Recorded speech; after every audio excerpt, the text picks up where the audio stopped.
Hi everyone, I'm Jackson Harris from KBEV, and I'm here with Benjamin Liker for another board candidate interview. So, tell us about yourself and why others should have your vote.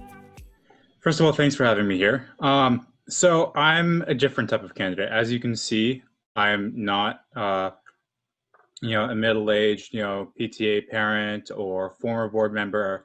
I'm a former student. I graduated in 2018 from Beverly Hills High School.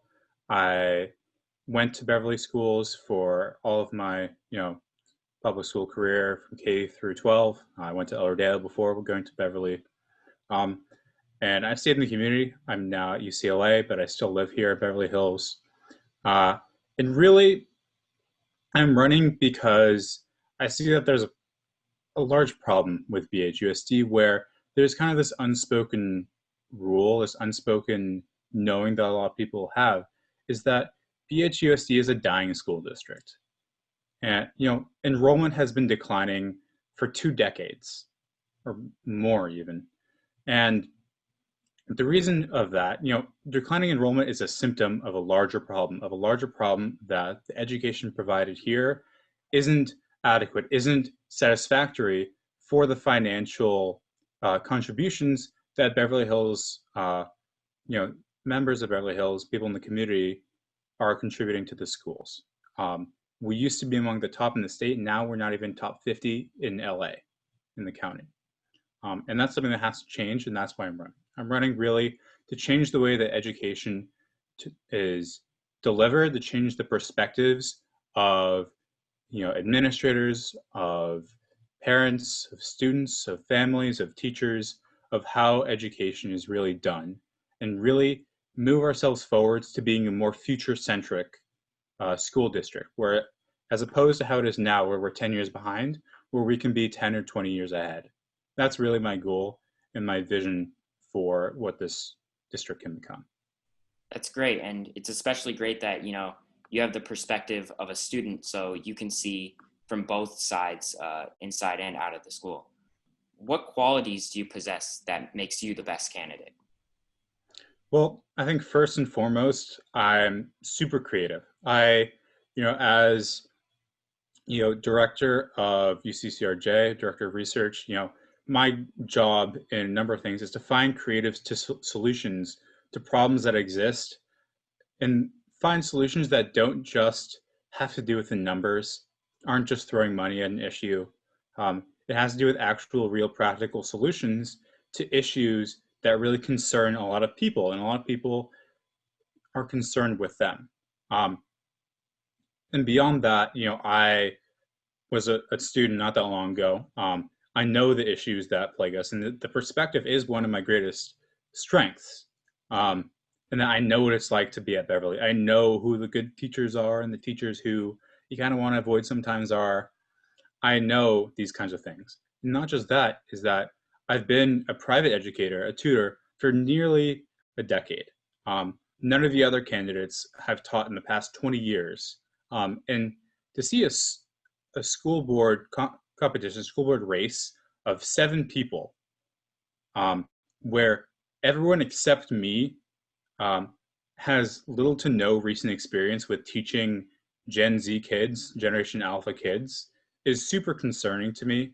And that's something where I bring this perspective of, oh, I know what make kids tick nowadays. I know how to get your attention. I know how to go into, get a kid from saying, hey, I don't know, this kid's saying to me, I don't know how to go and do math. I'm really bad at math. And get them to a point where they're getting A's on every test. I know what it takes to get there, and I know at the individual level what it takes to educate a student, where understanding that is something that is invaluable to the school board members, and that's something that only I possess. Right. I think that's really important. So I know that outside of outside of being a prior student to the Beverly Hills School District, what would you say makes you different from the other candidates? I mean, obviously it's kind of tied into that, but my age, obviously, I'm right now, I'm 19. On election day, I'll be 20. Some of them have voted in more elections than years I've been alive. And being able to not be out of touch with the students, and at the same time foster good relationships with teachers. I'm sure have better relationships with most of the teachers than a lot of the other members have. I, have varied experience with different things. COVID is a huge issue right now. Pandemic, that's all anyone's thinking about right now. And I'm the only one who actually worked on the Pandemic and All Hazards Preparedness Act, that gets the government prepared to do things for pandemic. I'm the only one who has any extensive experience in sexual violence prevention, intervention, policy creation. I'm the only one who has the experience of, going and making these mental health, I'm not the only one who has these mental health initiatives, because Amanda Stern, she is a school psychologist, but creating policy at the student level, at UCLA, these kids are only a couple years older than high school kids, and really going and interacting with other people and fostering these relationships where I have the experience of knowing how to really allow students to grow, and that's my focus. You can put all my other policies in there as well. I'm the only one who's proposing going net zero in 10 years. I'm the only one who's suggesting recreate the entire educational system, the curriculum system. I'm the only one who's suggesting making all these drastic changes which are necessary to making BHUSD a great school district. But besides that, I'm the only one who has the tools and has the courage to actually bring these to the table. You see their focus, a lot of them are either watered down versions of my policies. Some of them have recently released policies that are very similar, but not quite the same as mine. And others are solely focused on, doing financials stuff with the school district and competitive bidding and construction. I'm not saying that stuff isn't important, but I'm saying that shouldn't be their first goal as school board members. You should be voting for someone who takes education as the number one priority, who takes the safety of students, educators, and families as the number one priority, as someone who, views the future of the world, of how these students are going to be going into the world and preparing them for that as the number one priority. And I'm the only one who offers that. So what do you think is the number one change that needs to be made in the school district? I think the number one change needs to be the culture. Right now, there's a huge problem with all of you, I'm sure, can see it everywhere. There's a big problem with motivation, where kids go into school, they just kind of spend their time there, they get B's and C's and whatever, and they get out.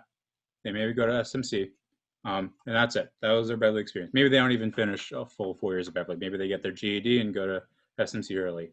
But there's not this real desire to learn, not the real, desire to stay and be involved. And really that has to it has to start at an earlier age. You have to start fostering these community ties, these interpersonal relationships at a younger age. So my big thing is creating a number of programs within the schools, within elementary schools and within the high school, that really foster this adaptability to creating a more robust social educational system and environment. So that starts with, in terms of elementary school, it starts with my pod system that I've introduced, where students stay with a similar group of kids for up to 5 years. Or in high school, my civics education program that I proposed, where students actually learn useful skills such as how to do taxes and how to fill out applications for jobs and how to write resumes, robust sex ed, things that you really need to succeed in life and that you need to succeed in your community. I think all of those are very important, and I know motivation is definitely key for kids our age, especially, you know, in the earlier years of high school. It can be kind of difficult after the first It couple can be weeks. hard. Yeah. There's, and I think that what's super important is that I understand that. I'm, you know, I'm not the person to say, oh, I'm people's candidate or anything, but I understand what it's like to be in that position. I know what are the wrongs that need to be righted, um, the solutions to the problems that maybe other people don't realize exist. You know, especially with the pandemic going on, a lot of the problems that we face now with the pandemic with remote learning aren't new problems. They're just problems that have surfaced because of the pandemic, because of remote learning, um, and that's something that, you know, again, speaking about the other candidates, it seems like a lot of their themes, a lot of their policies that they propose are band-aids, whereas I'm actually giving the medicine. Right. Well, thank you so much for being here today and allowing me to interview you. It was great hearing all of your points. Please stay tuned for the other candidates' debates, which will be released on September 30th at 6 p.m. Reporting from KBEV 6, I'm Jackson Harris. Thank you.